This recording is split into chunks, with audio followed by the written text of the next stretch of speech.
Hi, and welcome to this third video in the series of 4 skill set videos where we're going to cover the 7 steps of becoming a network marketing professional based on Eric Worre's bestseller book that is named the same. This is a part of presenting, so let's go and see how we present that. And first of all, just to cover that it's all about education. It's all about getting your knowledge base even better, get you to understand what's behind these techniques, and get some of your skills as well put in place. This is the third skill that actually comes, as I said before, from the book that Eric Worre is an author of, and it's a very fantastic book. He's also a very good speaker, and you know this is what you've seen in these videos so far. And if you don't have a book yet, I mean, there's an opportunity to go to his page, which is actually shown here on the screen, where you have a login to both a paperback version, and you can also go and get an audiobook, which is actually pretty neat. But I'll leave it over to Eric and take off here on the next skill set. Skill number 3 is presenting. Presenting. Here's what I learned from the professionals when it comes to presenting. We got this? Is it working, guys? Hello? Oh, there it is. 1, they don't make themselves the issue. When they're presenting, they're using third party as much as possible. If they're presenting face-to-face with somebody, they're using third party, they're using third party, they're using third party. Even a big shot with their prospects, they're using third party. They don't make themselves the issue. Oh, I'm making $1 jillion, so if you join me, it's going to be great. Because they know that that will short circuit that person's results. They'll start to have a wrong expectation as to how and why they're going to be successful. So the most successful people use other people. When I talked about that 2006 video campaign, I was on the video. It was a huge disadvantage for me. People would say, hey, I remember, go on an airplane or something, and sometimes I'm in the mood to prospect and sometimes I'm not. I'm just not in the mood, I'll be honest. And I'll play with that sometimes. The guy next to me says, so what do you do? Oh, I'm a network marketing professional. What does that mean?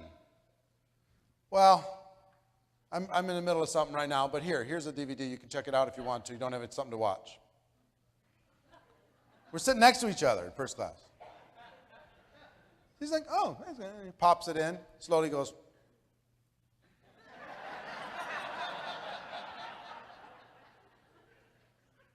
Okay. I don't have third party now.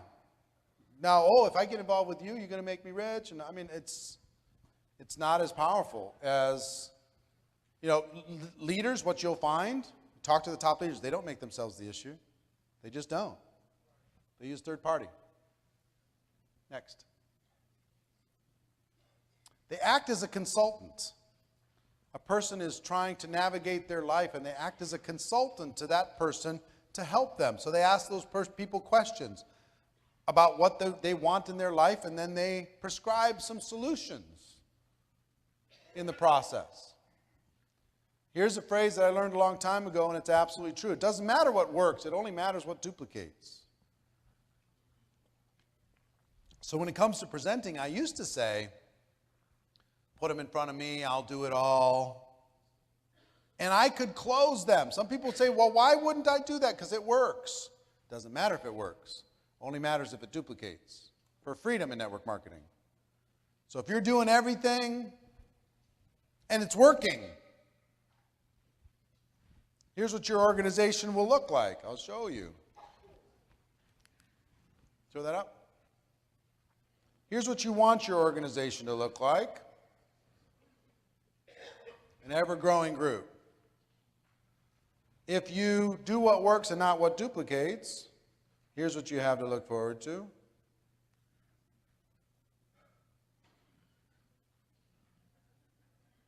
It's even worse than that. I'll do it this way. Here's your front line. There's their front line. There's their front line. There's their front line. I sponsored 40 people and nobody's doing anything. Well, because you made yourself the issue. That's why. It worked, because you were influential. Why wouldn't you shortcut it? Put everybody in the room, say, I'm about to crush this thing. Line up if you want to get wealthy. Okay, I'm in. They tried that same approach with their people. It did not work. So now they come to you and say, if I put a bunch of people in the room, will you come over? Sure. You get a smaller group, flat line. So the pros, it's counterintuitive, because why wouldn't you do something that works? I can go sign them. I can go have lunch with them right now and I can sign them. And I could tell them, look, I'm a stud, I'm a star, you just get around me and you're going to make money. I could do that. You don't think I can do that? I can do that, but I kill them. It's like the butterfly, right? You know, the caterpillar's in the cocoon. If you want to help that new little butterfly get out, so you just take a razor blade and you just barely cut the edge of the cocoon so it can get out a little easier, because you have compassion for the little butterfly. But because it didn't have the resistance, because it didn't have to do it on its own, because you did it for him, it falls out and dies. So you have to teach a process that allows a person to become independent from you as quickly as possible, which means you don't get to make yourself the issue. Next.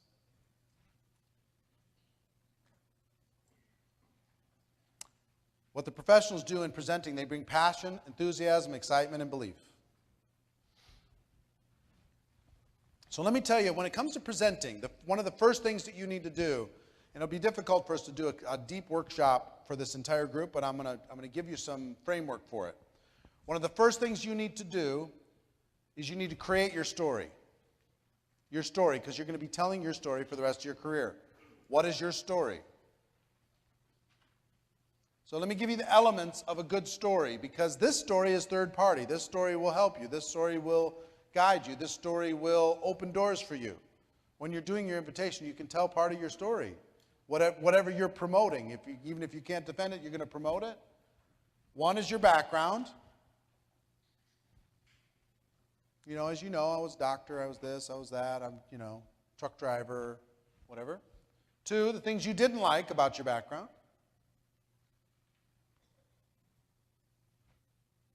Three, how your company or network marketing came to the rescue. And I was so fortunate I found this. And four, your results, or how you feel about your future. You don't have to have results for your story to be powerful.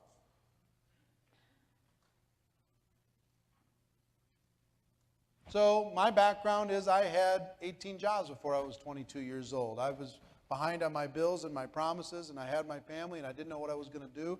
I had no college education, and obviously I was scared. I was scared about that. I was scared that my life was going to repeat itself. And I was fortunate to get introduced to the network marketing profession, to be able to give me a chance when the world wasn't giving me a chance, or at least I wasn't creating opportunities for myself. I found a place where I could learn and I could grow and I could do it on my own, and I would get support along the way. And in just a short period of time, I'm now on track to have control and have freedom, and I'm helping others, and I feel good about my life, and I feel good about my direction. 30 seconds. You can say that in every one-on-one. You can say that as a testimonial, your live meeting. You can say that on a conference call. You can say that on a three-way call. You can say that at your company convention. You can say that in every direction possible. But you need to craft it. Your best story. You know, for Albert drove truck for how long? 7 years. Is there a way for you to briefly convey to me the pain that you felt in that process? How would you convey it?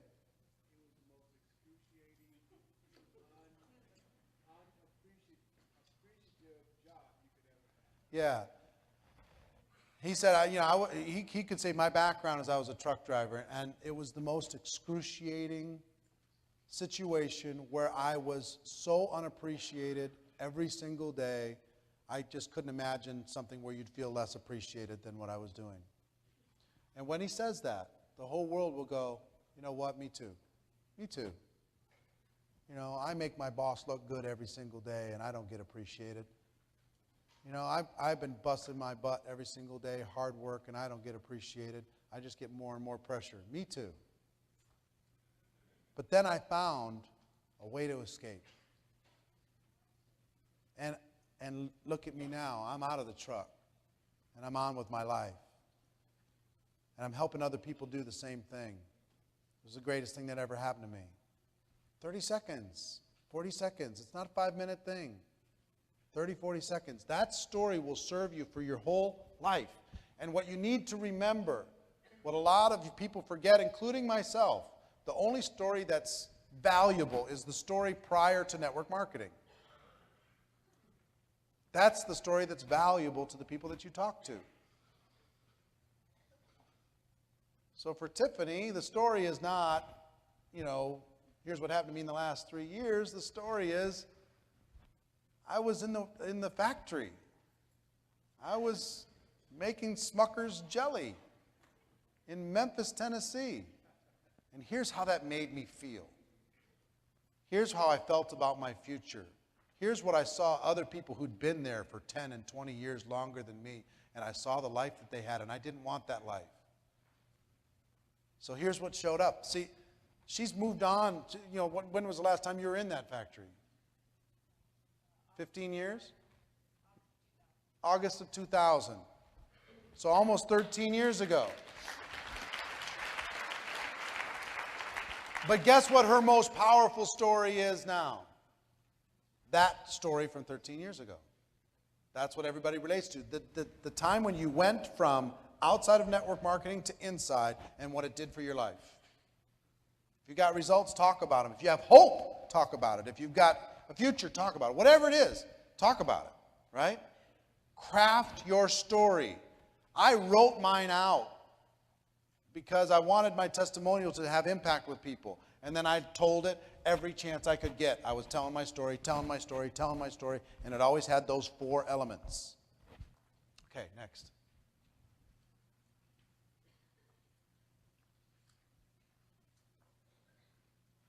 Tell your story to your prospects.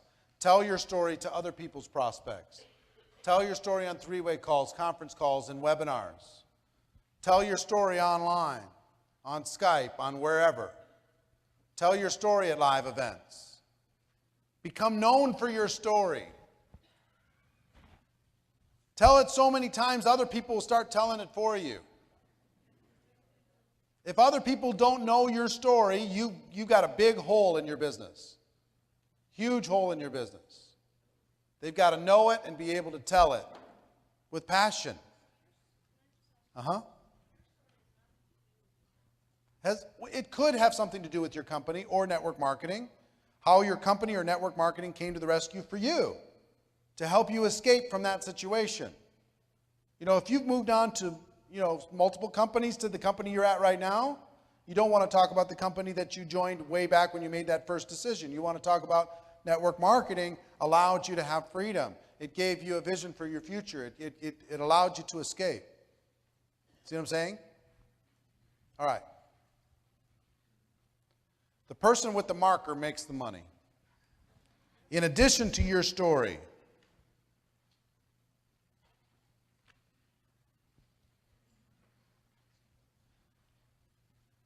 you've got to learn your opportunity presentation. And I'll tell you how I learned it. I learned it by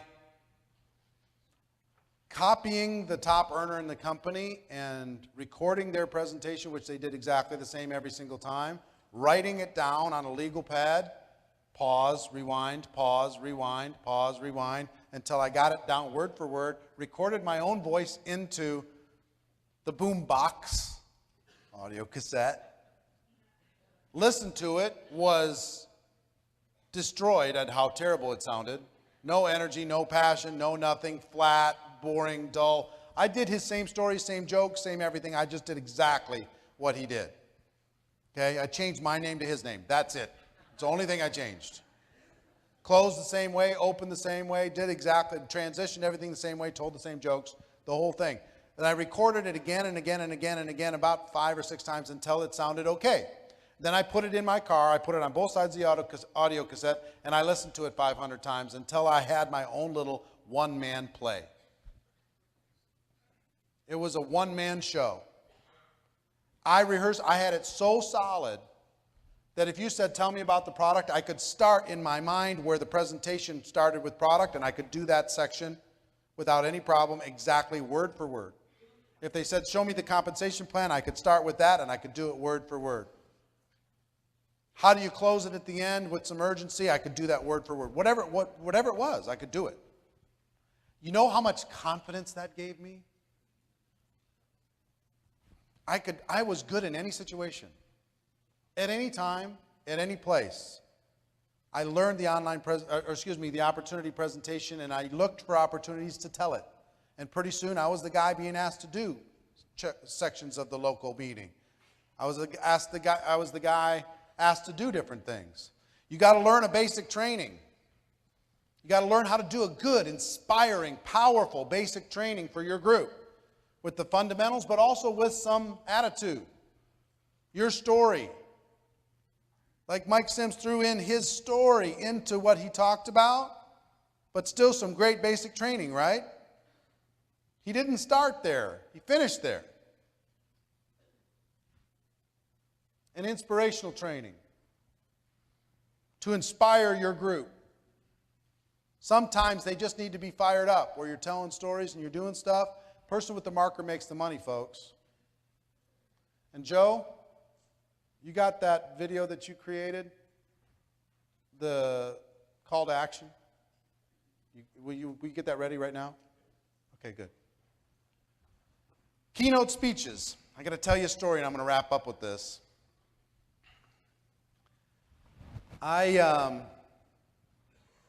It's 1993. And I'm an up-and-comer. I'm making some money with my company. And I'm sitting, having a conversation with the CEO of the company and the top earner, the number one earner, who was, And we were talking about different things, and I jokingly said, he's a better networker than me, but I could out-talk him anytime. Give me a little preparation, put me on the stage, I can outdo him. A joke. And the CEO said, oh, really? All right, kid. I'm 29. He says, all right, we got our big convention coming up. America West Arena in Arizona. We're going to have 14,000 people in the arena. Here's what we're going to do. You're both going to get the same exact amount of time, 12 minutes. And I'm going to pick some judges nobody's going to know about this. It won't be a popularity contest. It will be a performance contest. It's 3 months from now. And between the judges and myself, we'll decide who wins. I'm like, okay. What did I just do? Yes, I wanted to get on stage, but I was scared, man, because I didn't have this guy's power and influence, and everybody worshiped this guy. But you know what I could do? I could prepare. So I prepared. I prepared like my life hung in the balance. I mean, I wrote and I studied and I researched and I practiced and I prepared, because defining moments like this come not too often in your life. And I'll tell you what happened a little later, but I just found an audio recording of that talk 20 years ago. So the boys from Cash Media took that talk and they put some video images to it, because there's no video, it's just the audio. I'm going to play it for you now. It's 12 minutes. Yeah. The voice is a younger voice. 20 years ago, 29. A younger voice, but it's my voice. And this is the presentation I gave in front of that group of people. Go ahead and watch it. Enjoy.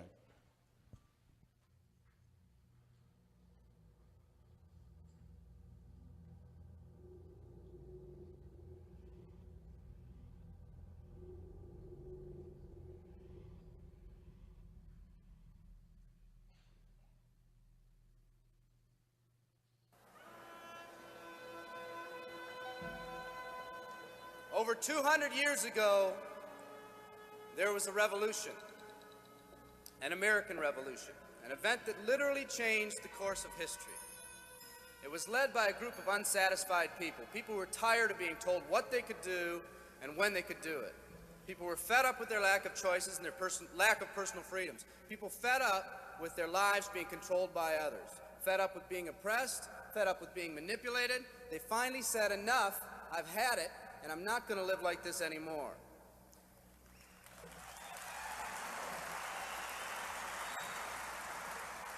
Our ancestors were people that took full responsibility for what happened to them. It was that spirit that ignited a country and formed what is now a giant in the free world. I have a question for you.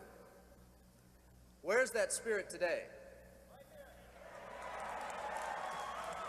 It's time for another revolution.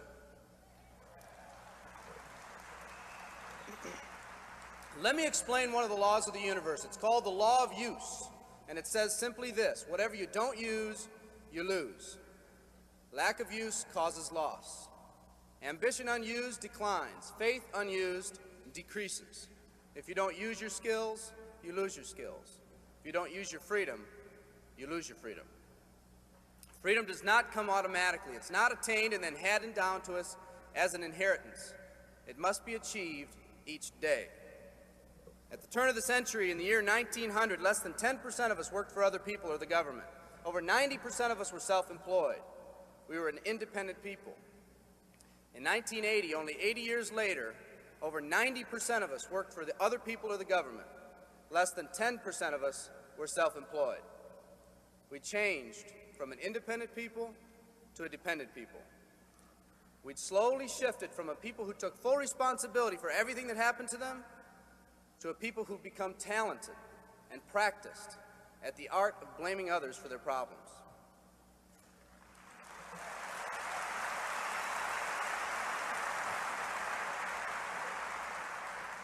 Our giant has fallen asleep.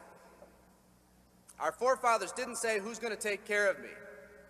They simply said, all I ask is the opportunity to be free and the ability to take care of myself and my family. Today, we elect officials who will, quote unquote, take care of us. We cry out against anyone who dares to ask us to provide more value in the workplace. We do everything we can to spread around the suffering in our society, and yet no one is willing to step up and be part of the solution. We've slowly changed from a society that compensates based on value to a society that compensates based on entitlement and seniority. What we've come to believe is our due. We act as if someone actually owes us a living. Part of this change is due to the dramatic rise of conformity in our society. We're all taught to conform. Incredible pressures are put on us every day to do things, quote unquote, the right way. And yet no one asks the question, is this really the right way? A man once said, I'm just a collection of mirrors reflecting what everyone expects of me. We live our lives to please those around us, and the scary thing is, the people around us are doing exactly the same thing. Psychologist Rollo May calls us outer-directed people. We don't act, we only react. We seek not to be outstanding, but to fit in. We're able to respond, but not to choose. Perhaps that's why a wise man once said, the mass of men lead lives of quiet desperation. In order to change, we need to become inner-directed people. People with our own purpose. People who are not easily swayed by the opinions of others. And that's difficult because from a very early age, we look to the opinions of others to orient ourselves and to validate our decisions and our actions. Nietzsche said, we need more strong people in this world because the weak, by their sheer mass, are forcing weak ideals and weak values on us all.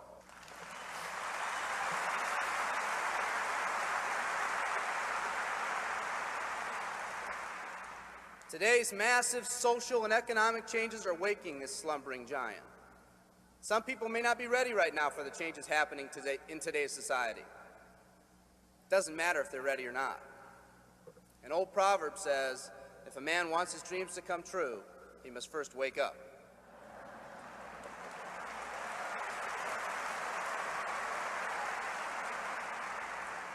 I, for one, am glad for the radical changes in our society because I believe that within that crisis, we will find that independent spirit that once pioneered this country. Some of us are finally ready to change. The displacement of our workforce has caused many of us to start searching for something better. Moving products and moving services is our business and our goal, but what we are becoming in the pursuit of that goal is a larger and much more important issue. The rekindling of our independent spirit has more lasting value.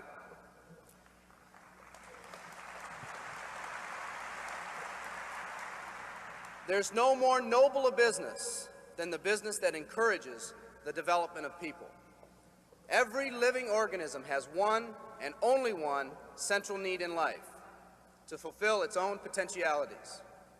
The acorn becomes an oak, the puppy becomes a dog, and that's all that's required of the oak and the dog. But the human being's task in fulfilling his or her nature is much more difficult. The reason is, unlike any other living creature on this planet, you've been given the dignity of choice. You'll not grow like a tree. You'll grow only as you plan and choose to grow. When a person chooses to live, two things happen. First, assuming responsibility for themselves takes on a whole new meaning. They accept responsibility not as something they've been saddled with, but as something they themselves have chosen. The second thing that happens is that discipline from the outside is replaced by self-discipline. They accept discipline not because it's commanded, because they themselves have chosen what they want to do with their lives. Just like when the disenfranchised men and women over 200 years ago got fed up and said, I'm not going to live like this one more day, there's another revolution coming. It's coming not just from Americans, but from people all over the world.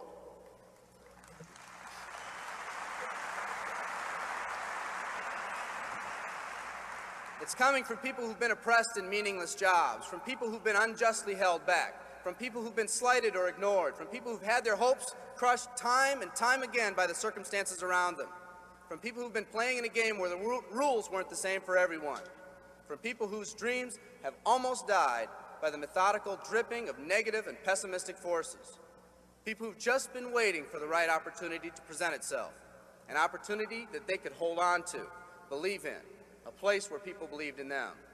I hear the rumbling of this coming revolution every day. The old rules are changing, and society is finally ready for that change. Will people try to persuade you not to rise up? Yes, they will, and sometimes with the best of intentions. But we must fight anyone or anything that tries to influence us against our freedom. And they'll try. Believe me, they'll try.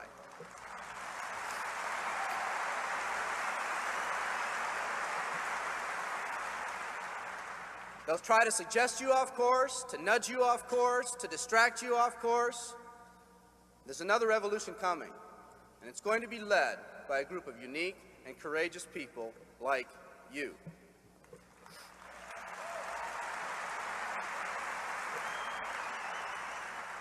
People who've had it with the way things are. People who've picked out their mountain in life and said, I'm going to the top. And if someone tells you you can't climb mountains, you don't have any experience, you tell them, I'm going to the top.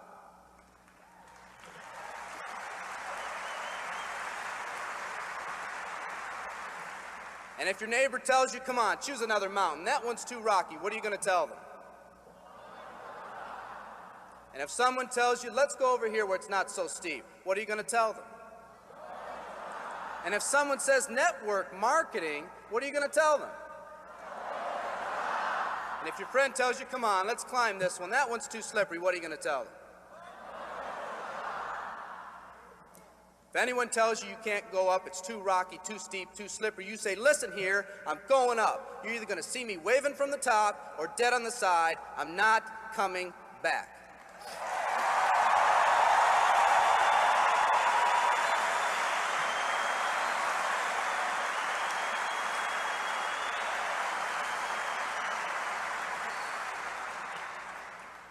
There's something about the do-or-die attitude. It's almost like when someone has a do-or-die attitude, time, fate, and circumstances seem to get together, have a hasty conference, and they say they're going to do it or die.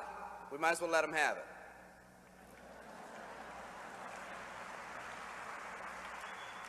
The people in this arena are special. You're special because you've already rekindled that independent spirit. You've already said that you're not going to conform to negative pressures around you. You've all said enough, I've had it, and I'm not living like this anymore. You are the people who want to set big goals and aspirations for yourselves and your families. People who want to live in a country where families are brought together again instead of being torn apart. People who want a country where once again owning your own business and controlling your own destiny is commonplace.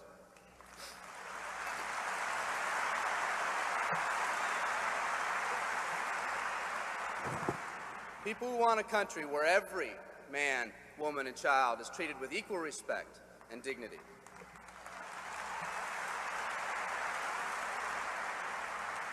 People who will pay any price so their families will not live with the legacy of maxed out credit cards and unfulfilled promises.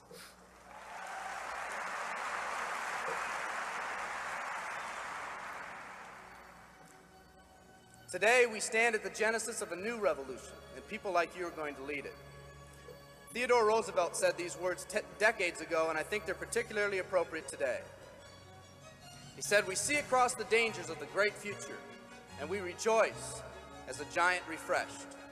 The great victories are yet to be won, the greatest deeds yet to be done. I've dreamt of a company that can give us the opportunity to make these dreams come true, by allowing us all to fulfill our own true potential. I love you all. Thank you very much."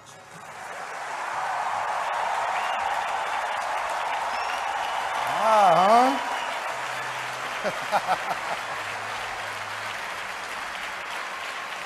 Wow. Something, huh?